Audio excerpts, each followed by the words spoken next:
आज हम लोग इस चीज को देखकर बहुत ही ज्यादा शॉक हो जाते हैं कि कैसे कोई इंसान दूसरे इंसान को खरीद सकता है, जैसे वो कोई फर्नीचर का सामान हो, इस्तेमाल करी हुई कोई गाड़ी हो, जहाँ कोई प्राइवेट प्रॉपर्टी हो, जहाँ एक छोटे बच्चे को उसकी माँ से अलग कर देना ताकि उसको हाईएस्ट बिडर पे बेचा जा सके, जहाँ किसी आदमी जहाँ औरत को कोड़ों से मारना बिना किसी मर्सी के। पर फिर भी ह्यूमन बीइंग की मोस्ट ऑफ हिस्ट्री में हमारे प्लेनेट के हर एक पार्ट में जो लोग खुद को मास्टर्स कहते थे, वो लोग उन लोगों को ट्रीट करते थे जिनको स्लेव्स कहा जाता था। The whole notion of owning a slave is horrific to us today, that you could own another person. But it was a way of buying labor, which is what people needed. पर ऐसा कैसे हो सकता है कि लोग अपनी economic need को इंसानियत के आगे रख सकते थे, वो भी बिना ये सोचे कि वो भी इंसान है। और ऐसा हॉरिफिक सिस्टम दुनिया में इतने सालों तक चल कैसे सकता है। पर सच्चाई क्या थी, क्यों लोग स्लेव्स खरीदते थे और कैसे बाद में बहुत से स्लेव्स आज़ाद हुए। ये कहानी है दुनिया की एक अनफिनिश्ड जर्नी की, from slavery to liberation.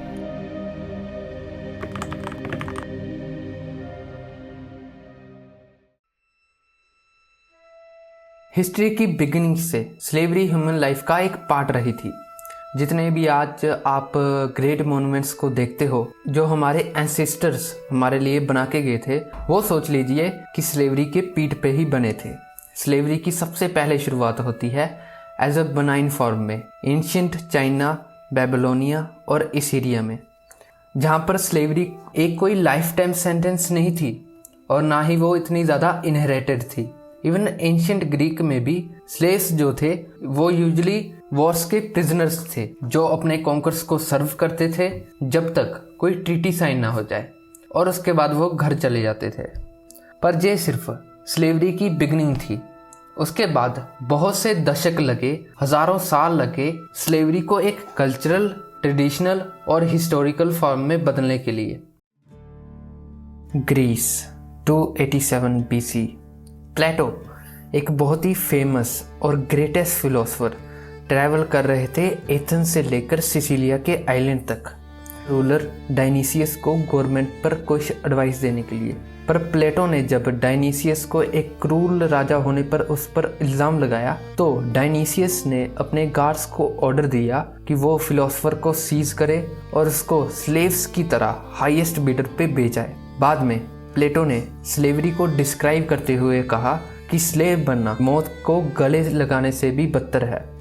Well, becoming a slave could be a fate worse than death. And certainly in ancient Greece, to become a slave also meant that you were completely alienated from any chance of your children ever having any kind of inheritance. You became a non-person, really.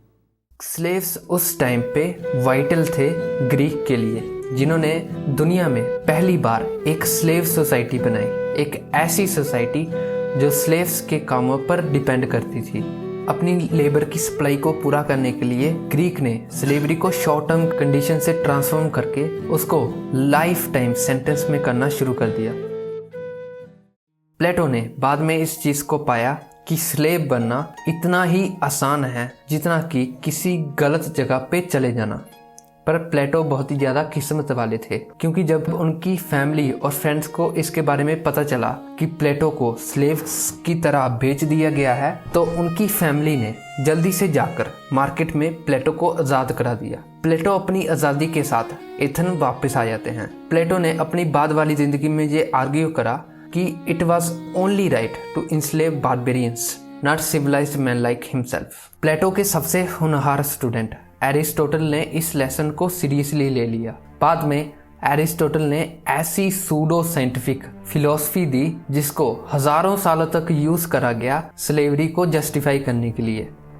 Aristotle ने कहा, it is clear that some man are by nature free and other slaves. और इसके बाद लोगों ने slavery को ये बोलकर जस्टिफाई करना शुरू कर दिया कि इसके विक्टिम इंसान कम है, फ्रीडम को कम डिजर्व करते हैं। रोम AD 61। शॉकिंग खबर पूरे शहर में फैलने लगती है। पेडानियस कुंदस एक बहुत ही ज़्यादा पावरफुल आदमी एम्पायर में, उसकी हत्या कर दी जाती है उसी के ही स्लेव के द्वारा। ये एक्ट बहुत ही ज़्यादा टेरिफाइंग था रोम के लोगों के लिए, क्योंकि रोम में इतने आज़ाद लोग नहीं थे जितने स्लेव्स थे। रोम के एलिट्स को डर था कि स्लेव्स कभी भी उनके ऊपर आक्रमण कर सकते हैं और रिबेल कर सकते हैं। इसके बाद रोम के कुलीन वर्ग ने मांग करी कि पेडानियस सेकुंडस के सभी 400 स्लेव्स को एग्जीक्यूट कर दिया जाए, जिसमें सभी बच्चे और औरतें शामिल थी। इसके बाद सभी स्लेव्स को स्लॉटर कर दिया गया ताकि दूसरे स्लेव्स में डर बिठाया जा सके। Punishment had to be and was considered to be absolutely draconian, yes, for all to see. Why? Because there was this continuous fear, if you let one slave, rise up against the master, you're going to have bedlam. Rome 596 AD जब Christianity grow होने लगती है Roman empire में, तो उन्होंने slavery के institution को challenge नहीं करा, पर Christian leader Pope Gregory the Great ने और भी स्लेव्स खरीदना शुरू कर दिए। Frequently people think that Christianity really profoundly changed the lot of slavery. And of course, it's beautiful to imagine that, Christianity is this saving religion, which is a religion which basically helps those in bondage. And unfortunately, like so much else, the reality is quite different. Slavery की practice abolish करवाने के बजाय जरोजरी और उसके fellow Christians ने क्या करा कि उन्होंने क्रिश्चियंस की इंस्लेवमेंट को अपने रिलीजन में फॉरबिड कर दिया और कहा कि सिर्फ नॉन क्रिश्चियंस को इंस्लेव करने का राइट है क्रिश्चियंस के पास। This allowed Pope Gregory to buy slaves from pagan regions like Britain. पर क्रिश्चियनिटी सिर्फ अकेली फेथ नहीं थी जिसने इस एंशिएंट इंस्टीट्यूशन को एम्ब्रेस करा हो। अरेबिया 7th सेंचुरी AD एक प्रॉफिट जिनका नाम मोहम्मद था, वो नए रिलीजन को प्रीच कर रहे थे जिसका नाम था इस्लाम, और अपने फॉलोअर्स को स्लेवरी के ऊपर कुछ एडवाइस भी देना चाहते थे। एक आदमी प्रॉफिट मोहम्मद के पास आया और उसने कहा, and said, "Guide me to a deed that makes me close to heaven and far from hell." The prophet replied, "Free a person and redeem a slave." Prophet Muhammad के पास खुद भी गुलाम थे। मोहम्मद किसी भी क्रिश्चियन लीडर की तरह slavery की इनह्यूमैनिटी को रिकॉग्नाइज किया करते थे, बट वो और उनके नए रिलीजन ने स्लेवरी को ग्रांटेड लेना शुरू कर दिया। क्रिश्चियनिटी की ही तरह इस्लाम ने भी एक मुस्लिम दूसरे मुस्लिम को गुलाम बनाए, इसको इस्लाम में पूरी तरह से फॉरबिड कर दिया। इसने एक century long cross cultural competition को जन्म दिया। बाद में मुस्लिम्स ने एक ऐसी सोसाइटी बनाई जो कि क्रिश्चियन यूरोप से कई गुना ताकतवर थी। कोई भी नॉन मुस्लिम गुलामों की तलाश में अगर मिडिल ईस्ट या नॉर्थ अफ्रीका जाता तो वो खुद गुलाम बनने के रिस्क में था। यूरोपियंस की खुद की सेफ्टी के लिए उनको कोई और सोर्स ढूंढना पड़ा गुलामों का। अगली कुछ सेंचुरीज में उनको गुलाम तो मिले, पर इस गुलामी ने जन्म दिया एक नई टाइप ऑफ स्लेवरी को जो कि बेस्ड थी रेस पर इस्लाम और क्रिश्चियनिटी की ही तरह एक और रिलीजन था जिसने स्लेवरी को एम्ब्रेस करा। इंडिया 2nd सेंचुरी BCE एक शास्त्र को मनु के द्वारा लिखा जाता है जिसका नाम था लॉ ऑफ मन, जिसने हजारों सालों की व्यवस्था तैयार करी शोषण और अन्याय की। अनलाइक अदर रिलीजन्स जैसे क्रिश्चियनिटी और इस्लाम में नॉन क्रिश्चियंस और नॉन मुस्लिम्स को गुलाम बनाया जाता था, पर मनुस्मृति के लॉज कुछ अलग ही थे। इसमें स्लेवरी डिपेंड करती थी इंसान की कास्ट पर कि वो किस कास्ट में जन्म लेता है। सबसे ऊपर थे ब्राह्मण्स जिनका काम था राज करना, और सबसे नीचे थे दलितों को मनु ने अपनी किताब में बहुत ही कम राइट्स दिए थे। वो अनटचेबल्स कहलाते थे। उनका काम था अपनी ऊंची जाति वाले लोगों को सर्व करना। ज़्यादा मैं बोलूँगा नहीं इस सिस्टम के बारे में, यू नो ऑल दैट।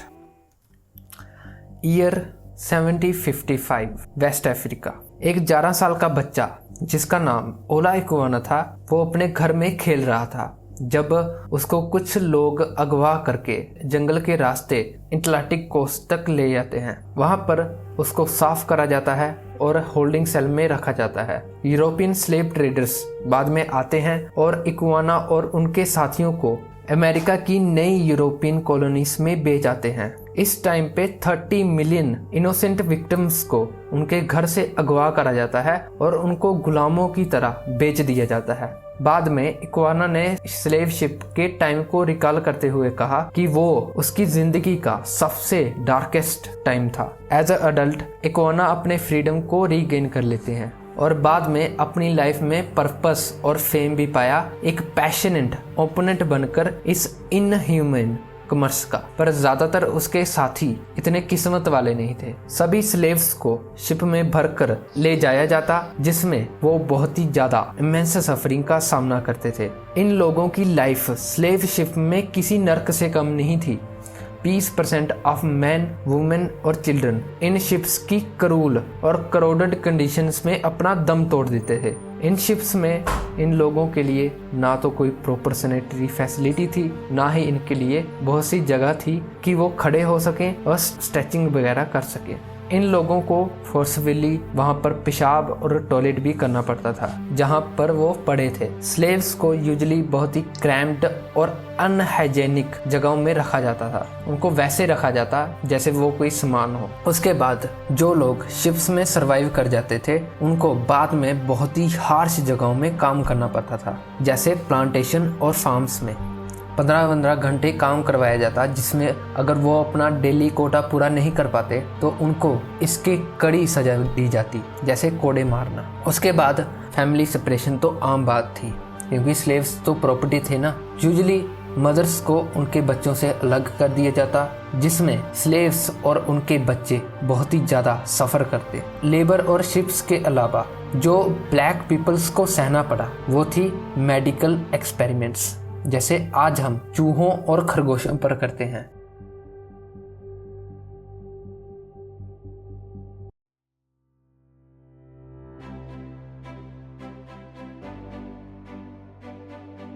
वही हमें देखने को मिलता है 17th, 18th, 19th और 20th सेंचुरी में। बहुत ही कम लोग इस क्रूल और इनह्यूमेन सिस्टम को क्वेश्चन करना शुरू कर देते हैं। बेंजामिन ली अपने टाइम के दुनिया के पहले अबॉलिनिस्ट थे और आज के डेफिनेशन के हिसाब से वो एक स्ट्रिक्ट वीगन भी थे। बेंजामिन ली को लोग मैडमैन करके बुलाते थे, क्योंकि वो एक केव में रहते थे और कोई भी कॉटन या वूल पहनने से मना करते थे। उनके सारे कपड़े फ्लक्स से बनते थे और वो खुद अपने कपड़े सिलकर पहनते थे। उनके रेडिकल आइडियाज स्पेशली गोरे लोगों को बिल्कुल पसंद नहीं आते थे, क्योंकि बेंजामिन उस टाइम पे स्लेवरी को कम्प्लीटली अबॉलिश करवाने की बात करते थे, जब स्लेवरी दुनिया में बहुत ही ज़्यादा इनग्रेंड हो गई थी। ये कहना बिल्कुल गलत नहीं होगा कि आज उनके ही रेडिकल आइडियाज ने पूरी दुनिया को बदल दिया है। Paris, 18th century, age of enlightenment. Isaac Newton के साइंटिफिक मेथड्स हमारे नेचुरल वर्ल्ड को देखने का नजरिया बदलना शुरू कर देते हैं। वोल्टेरा जैसे फिलोसफर्स इन्हीं साइंटिफिक मेथड्स का यूज करके इन्वेस्टिगेट करने लगते हैं कि इंसान का नेचर क्या है और नए नए क्वेश्चन पूछना शुरू कर देते हैं। धीरे धीरे बहुत से लोग अब रिलीजन और इस इनह्यूमन सिस्टम को क्वेश्चन करना शुरू कर देते हैं। चार्ल्स द बारोन अपने टाइम के बहुत ही ज्यादा इन्फ्लुएंशियल थिंकर एरिस्टोटल के इस आइडिया को कि बहुत से लोग नेचुरल स्लेव होते हैं, उस चीज को कंप्लीटली इग्नोर कर देते हैं और अपनी नई फिलॉसफी रखते हैं, all man are born equal and free.